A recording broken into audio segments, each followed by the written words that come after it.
dimanapun berada. Salam jumpa.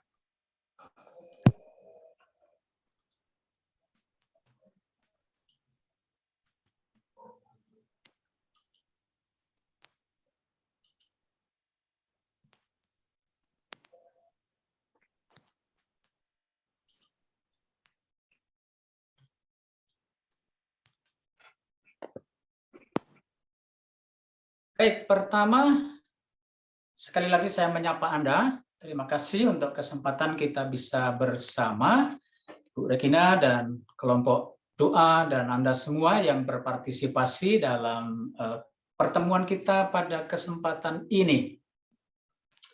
Saya menyapa Pak Kusnen, saudaraku yang sudah lama tidak kontak-kontak ini, dan Anda semua tentu saja. Selamat malam, Romo. Kita bersyukur bahwa diberi kesehatan yang baik untuk bisa bertemu atau saling bertatap muka walaupun lewat media online ini. Kita tetap mesti bersyukur. Suara saya cukup jelas didengar? Jelas. Jelas, jelas, Pastor. Baik, terima kasih. Saya menawarkan tema semangat melayani ini dari refleksi Injil Yohanes bab 13 ayat 1 sampai 30. Bapak Ibu, saudara-saudari, suster nanti bisa mendalami atau merenungkan lebih jauh sesuai pengalaman pribadi masing-masing. Injil ini berkaitan dengan peristiwa Kamis Putih nanti, di mana seorang imam membasuh kaki yang mau menunjukkan atau mengingatkan peristiwa pembasuhan kaki yang dilakukan oleh Yesus kepada para muridnya. Di mana peristiwa itu mempunyai makna dari sisi Allah sendiri atau dari sisi Yesus, ungkapan pelayanan Yesus sampai kematiannya. Artinya Yesus memang datang untuk misi itu. Dan kata pelayanan bagi Yesus menjadi sangat penting. Sehingga dalam Matius kita menemukan Yesus sendiri yang mengatakan bahwa Anak Manusia datang bukan untuk dilayani, melainkan untuk melayani dan untuk memberikan nyawanya menjadi tebusan bagi banyak orang. Luar biasa. Bukan sekedar pelayanan, tetapi pelayanan yang sampai mempertaruhkan nyawa. Bukan sebagai sebuah kebetulan, tetapi sebagai sebuah ungkapan cintanya yang menghendaki agar kita orang-orang yang percaya memperoleh penebusannya. Maka melayani bagi Yesus menjadi sangat penting. Ditekankan dalam Injil Yohanes. Sama seperti ia senantiasa mengasihi murid-muridnya. Demikianlah sekarang ia mengasihi mereka sampai kepada kesudahannya. Artinya pelayanan Yesus tidak setengah-setengah. Pelayanan yang total. Pelayanan yang sungguh ditujukan untuk kita manusia, orang-orang yang dikasihinya. Ini sungguh terjadi dalam diri Yesus yang sangat mencintai kita. Dalam Injil Yohanes yang nanti ketika kita merayakan Kamis Putih akan diperdengarkan kembali kisah atau diperagakan kembali kisah membasuh kaki. Sebagai sedikit informasi, dalam tradisi masyarakat Yahudi pada waktu Yesus berada di tengah-tengah mereka, setiap keluarga itu menyediakan sarana, setiap orang yang datang atau hendak memasuki rumah wajib membasuh kaki. Pertama, Tentu saja karena kotor dari perjalanan, dan pada waktu itu kita bisa membayangkan situasi padang gurun, jalanan berdebu, tentu saja kaki kotor. Maka setiap keluarga menyediakan sarana orang untuk membasuh kaki, dan juga sebagai simbol bahwa keluarga yang mempersiapkan itu tanda bahwa keluarga terbuka terhadap tamu, menerima siapapun yang akan berkunjung atau yang datang ke rumahnya. Dan oleh keluarga-keluarga tertentu, misalnya orang-orang yang kaya yang memiliki budak-budak dalam arti waktu itu, pembasuhan kaki itu dilakukan oleh seorang budak. Mau menunjukkan lebih lagi penghormatan tuan rumah kepada tamunya.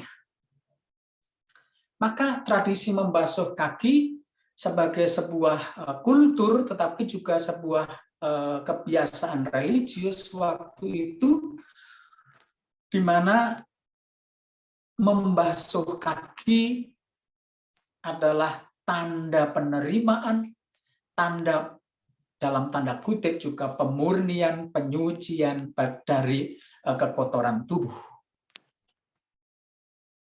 Dan pada kesempatan ini Yesus membasuh kaki. Kita lihat catatan yang menarik dalam ayat keempat. Bangunlah Yesus, menanggalkan jubahnya, mengambil selai kain lena dan mulai membasuh. Jubah pada zaman itu dimaknai sebagai pakaian kehormatan, diberikan atau diperuntukkan bagi orang yang sungguh dikasihi, orang yang sangat dihormati, para pengajar, para guru.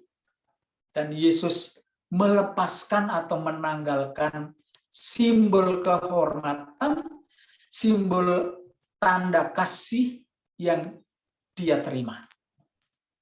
Dengan membasuh kaki, Yesus mau menempatkan diri menjadi budak. Menempatkan diri menjadi pelayan sampai serendah-rendahnya. Lalu apa maksud Yesus?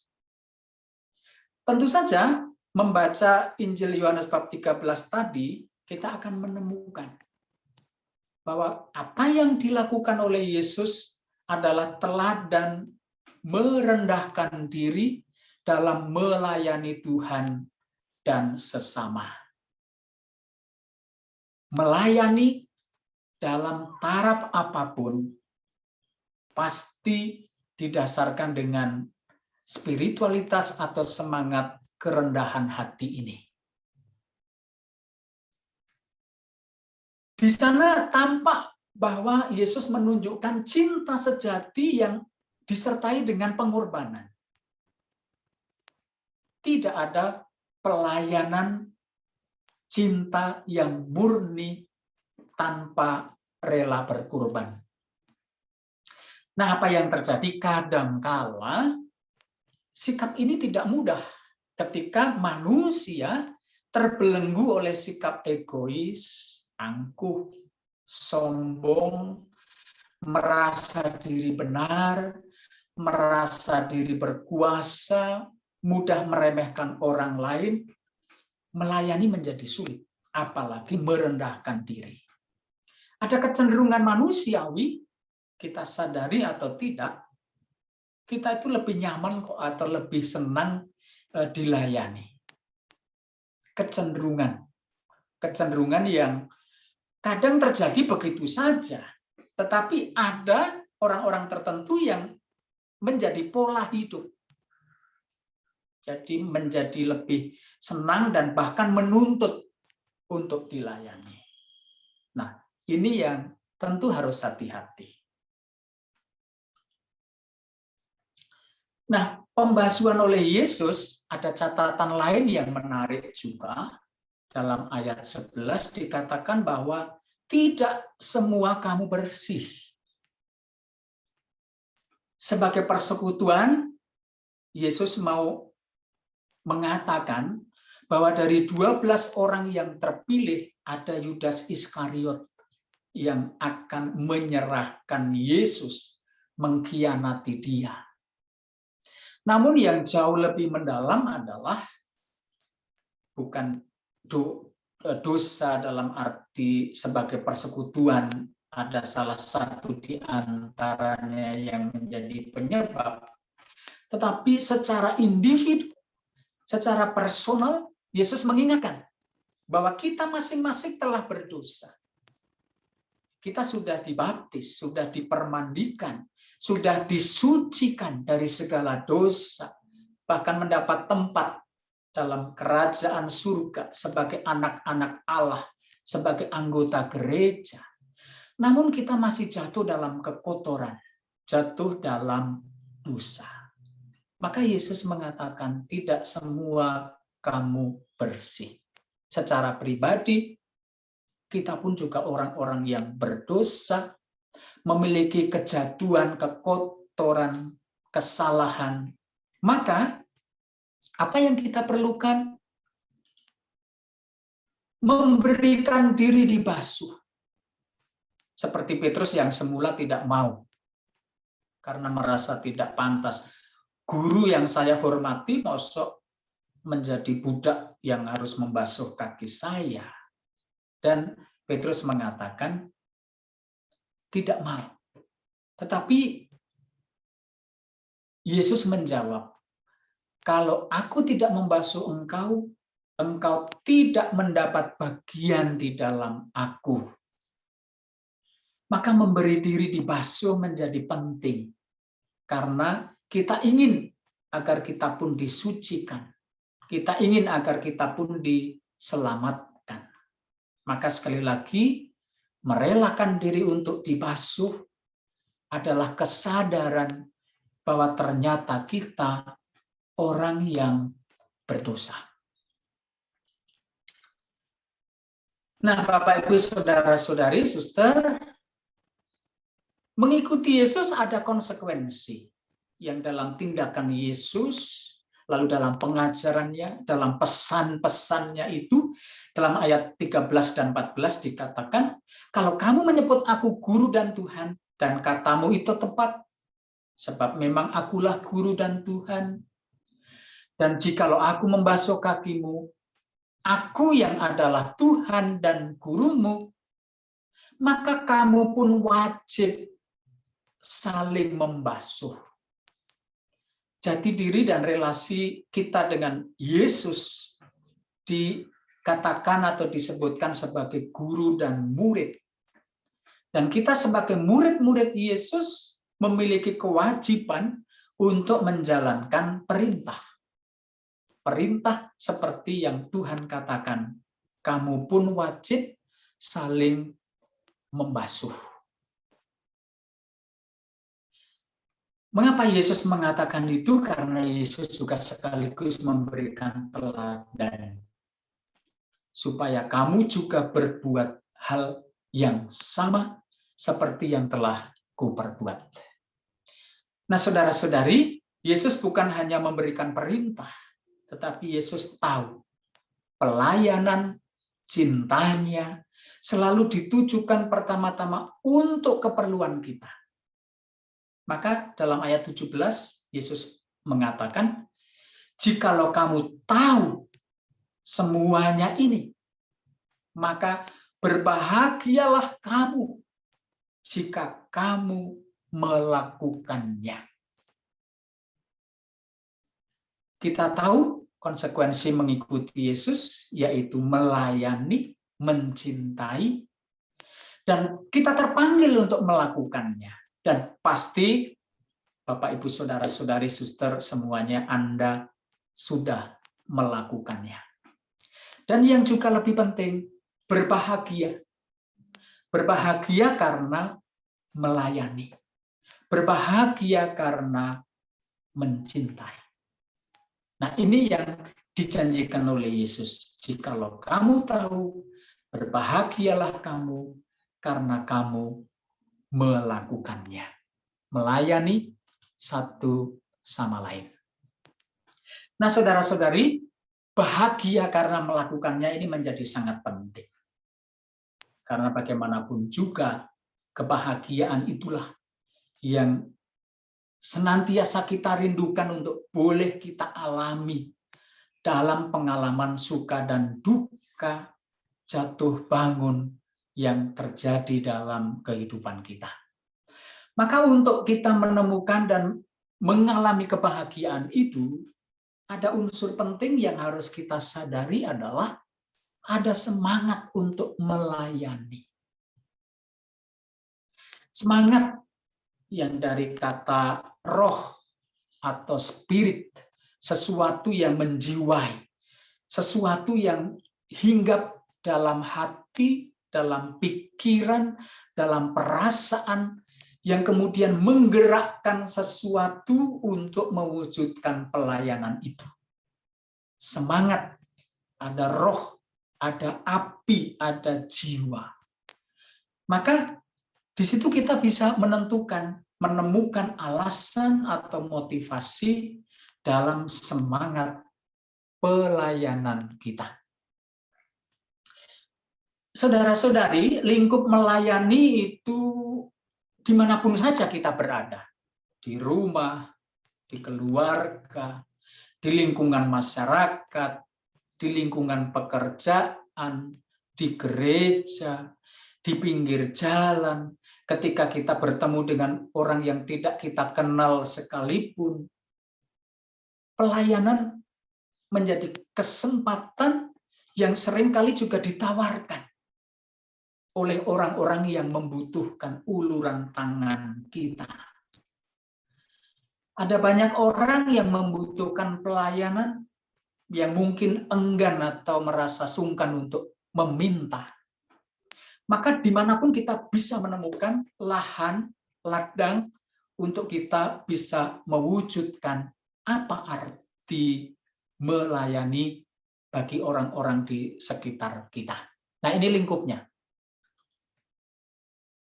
Maka penting, sekali lagi, saudara-saudari, jiwa melayani penting untuk selalu kita hidupi, untuk selalu kita wujudkan. Ada panggilan, ada kecintaan yang tertanam dalam diri. Seperti Yesus, aku ini datang untuk melayani, bukan untuk dilayani. Lalu kita bisa bertanya, apa motivasi kita? Apa spirit yang hidup dalam batin kita selama ini? Maka tugas kita masing-masing juga bisa dalam kebersamaan untuk saling membantu, yaitu menyadari terus-menerus jiwa, api, dan semangat itu yang menggerakkan hati kita untuk senantiasa juga mewujudkannya penuh dengan sukacita. Mungkin juga saat-saat tertentu kita mengalami bahwa semangat pelayanan kita padam. Semangat pelayanan kita mulai redup karena berbagai macam alasan, situasi, orang yang kita hadapi, dan lain sebagainya. Tapi mari kita menghidupkan kembali. Di saat semangat pelayanan kita mulai redup, entah itu di keluarga, entah itu di masyarakat, entah itu di lingkungan kerja, dan sebagainya. Kita bisa bertanya, apa sih pentingnya melayani itu? Nah, saya menawarkan, atau kita bisa menemukan beberapa motivasi yang selama ini sudah kita wujudkan, sudah kita lakukan, tetapi setiap kali penting juga kita untuk menyadari kembali, mengaktualisasikan kembali. Beberapa hal yang dapat kita coba dalami. Pertama, motivasi untuk melayani adalah aktualisasi diri dalam menggapai dan menikmati hidup bahagia. Maka tadi Yesus mengatakan, berbahagialah kamu jika kamu melakukannya. Jadi dengan pelayanan disadari sebagai aktualisasi hidup, aktualisasi jati diri saya. Itulah saya, inilah aku. Dan dengan begitu, aku menemukan kebahagiaan. Melayani orang tua, melayani suami, istri, anggota komunitas, melayani anak-anak, melayani gereja, melayani siapapun. Sebagai aktualisasi jati diri saya. Motivasi yang lain, tentu kita harus memberikan yang terbaik dan maksimal dari diri kita. Seperti Yesus, melayani sampai kesudahannya. Dan tentu saja apa yang maksimal, apa yang terbaik, masing-masing orang bisa sangat berbeda. Sesuai dengan talenta, sesuai dengan situasi, sesuai dengan orang-orang yang kita hadapi. Tapi bahwa nilai maksimal itu menjadi poin yang penting yang diajarkan oleh Yesus kepada kita. Berikut, pelayanan yang kita berikan harus lebih dari yang diminta. Artinya apa? Pelayanan di sana ada hati untuk orang yang dilayani. Ada dorongan atau getaran memberikan lebih dari sekedar yang dimintanya. Kita bisa menemukan banyak contoh. Ada orang yang sepuh, orang tua atau kakek atau nenek yang tinggal bersama kita dalam keluarga misalnya, yang karena faktor usia dan keterbatasan untuk bisa bergerak secara fisik, suatu saat misalnya minta diambilkan minum. Tentu memberi lebih dari yang diminta bukan hanya sekedar mengambilkan minumnya. Bahkan hati yang ingin memberikan lebih selalu menemukan kreativitas, inisiatif untuk apa yang terbaik yang diberikan.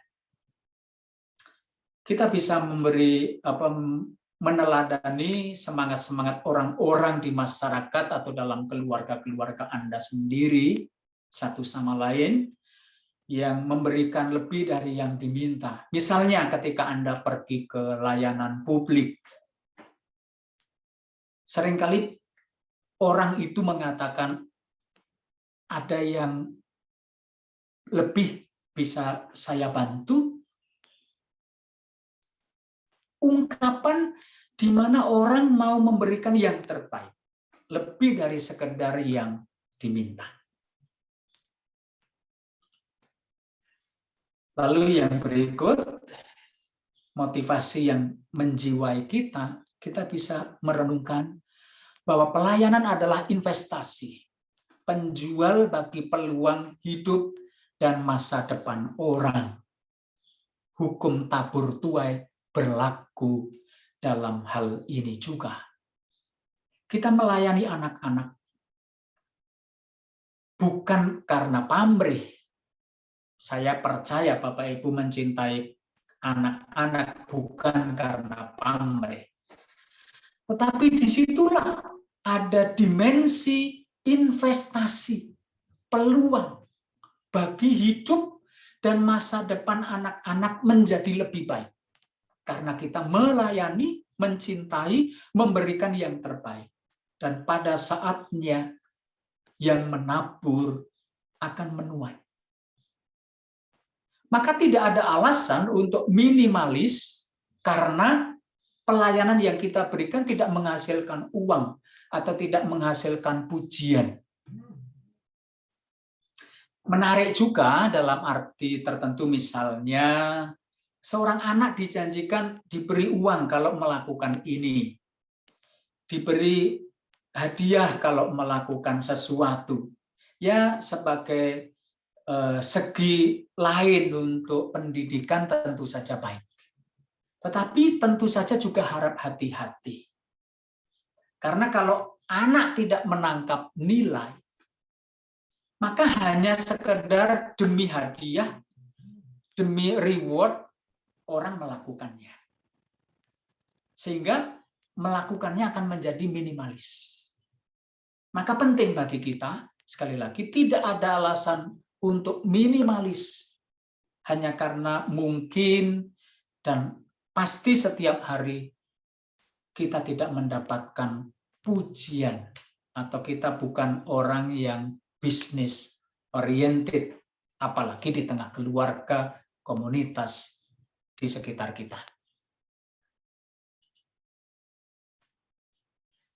Kita tahu melayani bukan pertama-tama untuk uang, sekalipun itu dalam pekerjaan. Uang adalah konsekuensi dari pelayanan yang baik.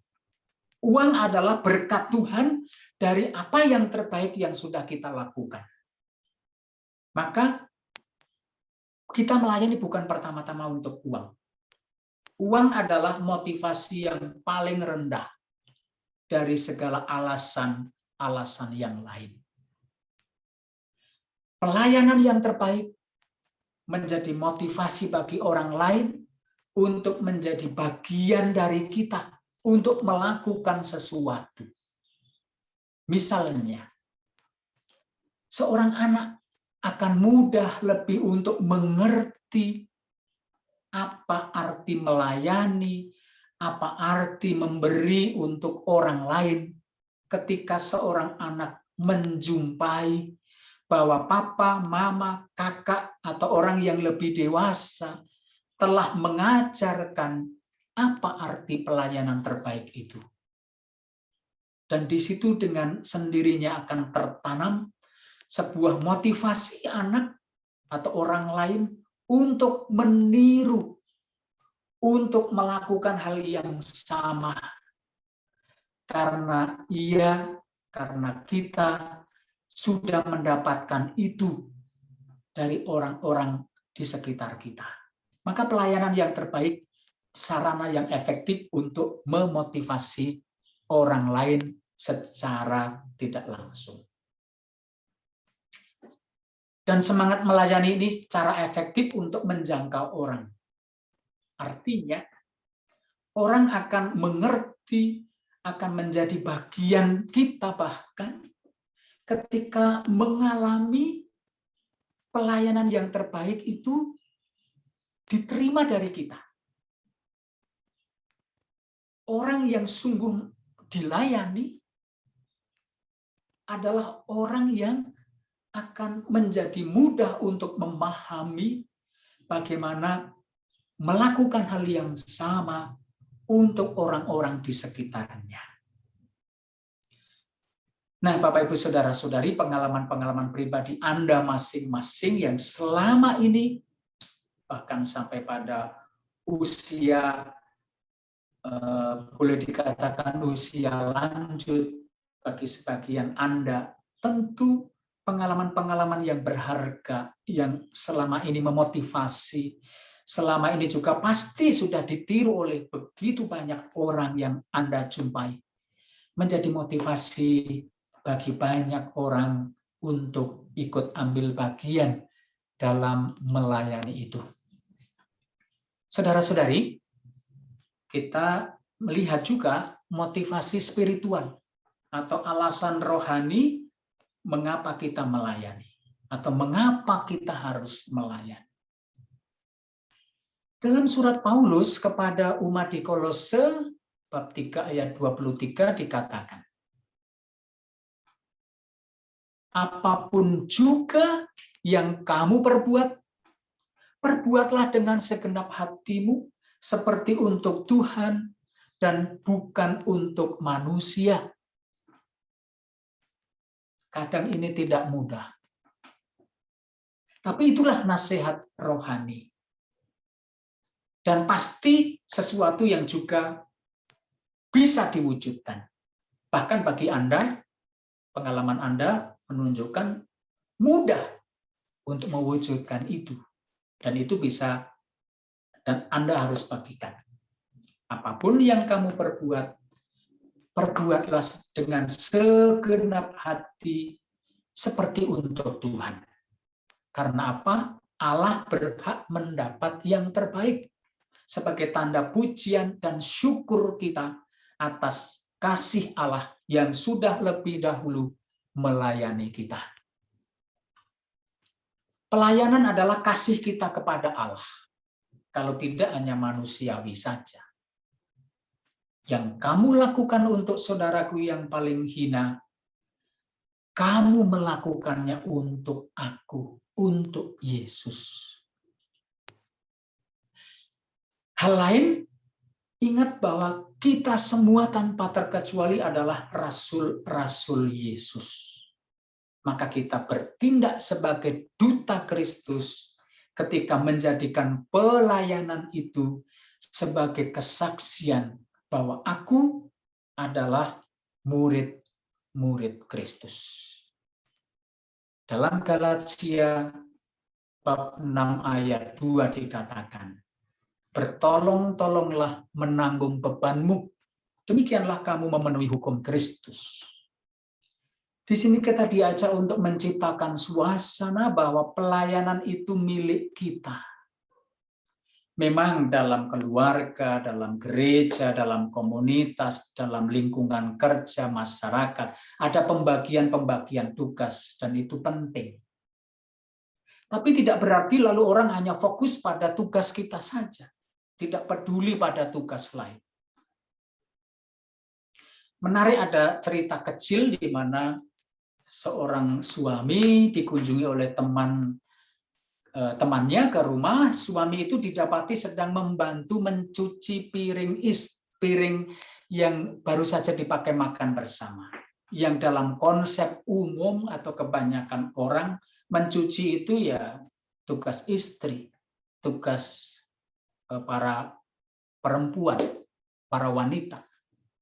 Tetapi sang suami itu menjawab, saya tidak menolong istri saya, tetapi saya melakukan apa yang menjadi pekerjaan kami juga.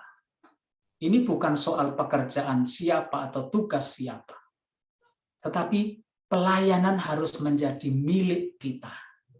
Maka disitulah tercipta suasana kita akan saling membantu, akan saling peduli untuk mengisi kekosongan atau membantu orang lain yang memang membutuhkan. Pelayanan itu milik kita. Mari kita merasakan getaran sabda Yesus. Sekali lagi, saudara-saudari, suster, Bapak Ibu, jikalau kamu tahu semua ini, maka berbahagialah kamu jika kamu melakukannya. Bahagia karena boleh melayani. Demikian, suster, Bapak, Ibu, saudara-saudari yang terkasih, sebagian dari butir-butir yang bisa menginspirasi pelayanan kita selama ini, baik di keluarga, di masyarakat, di gereja, atau dalam lingkup dimanapun kita berada. Sekian. Terima kasih dan mari kita saling berbagi pengalaman-pengalaman Anda. Monggo, Ibu.